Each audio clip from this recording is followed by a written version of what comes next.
Well, that bell marks the end of regulation. Copley acquisition ringing the closing bell at the New York Stock Exchange. Inter & Co. doing the honors at the NASDAQ. And stocks ending the day mixed, with the NASDAQ breaking a 6-day win streak. The S&P up for a 4th day. Utilities and staples, your leaders. Consumer discretionary and comm services, your laggards.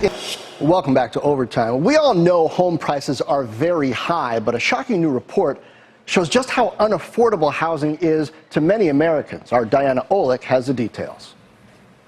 Well, John, high home prices and high mortgage rates have cut dramatically the number of people who can afford a home. And the change in just the past 6 years is pretty stunning. Now, before we start, just to be clear, the median household income in the U.S. is about $78,000 a year. That's usually dual income. So for those earning between $75,000 and $100,000 annually, which would be middle to upper middle income, just 21% could afford to buy a home in March. Compare that to 49% who could afford it in 2019. Now, in a so-called balanced market between buyer and seller, that group should be able to afford 48% of all listings. But given the current supply problems for homes for sale on the market, they would need roughly 416,000 more listings priced at or below $255,000 to be balanced.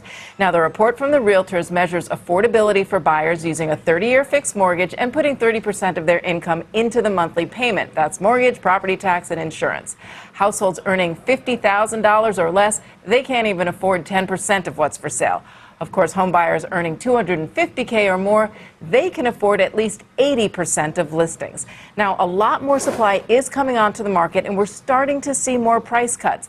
But it's going to take a lot to see affordability improve anytime soon. John? Wow. Okay. Diana, stay right there. Let's bring in Bess Freedman, CEO of residential real estate firm Brown Harris Stevens.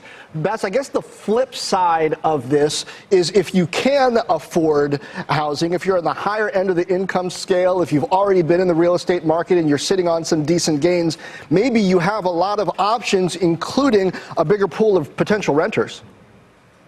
Yeah, I mean, that's true. That's discretionary, and there's always opportunity in that market. But as Donna just said, affordability is a real issue in this country. And first-time home buyers today are now 10 years older than they were. 10 years older, they're now averaging 40 years old, where 10 years ago they used to be 28. And so I think we have some real concerns. People can't afford the mortgages. Prices are too high. There's more inventory, but it's become unsustainable. And so this country really needs to do something about affordability so that people can buy their first-time home versus rent. Diana, it seems like the entire American narrative post-World War II about upward economic mobility, including the value of college and now home ownership, is shifting based on what's affordable. But we're not seeing prices come down, as you mentioned, in part because of these supply issues. Is there any historical context that you would give into how these things work themselves out? Well, I don't know about historical context here, because we're seeing something entirely new, and that is that renters are staying put. People are choosing to rent. Even those who can afford to buy a home are choosing to rent because they just don't see home ownership as the best investment anymore. And that's a big historical change from what we've seen in the past. We're seeing that rental turnover rate fall to very low levels. And we're also seeing home builders. In fact, we saw this morning that home builder sentiment dropped to the lowest level in 3 years. They just don't feel that there's that much demand out there, even for their higher end products. They're trying to put more lower end products out there, but they just don't have the ability to do that given their constraints on how much things cost right now. They're concerned about tariffs, of course, but they're more concerned about interest rates, and they're concerned about that demand out there. And Bess, just because things are unaffordable doesn't mean that people aren't buying them. Homeowners are taking on more risk than they have in the past, and I guess by extension, then lenders probably are taking on more risk than they have in the past. How does that factor into your view of the housing market?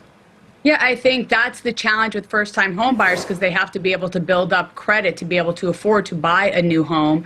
And I think what Donna said, that's an unfortunate narrative about first-time homebuyers or being the American dream, because it is the best way to build economic security for people, intergenerational wealth, all of those things. And when you rent, I mean, look, in New York City, the rental market is at an all-time high.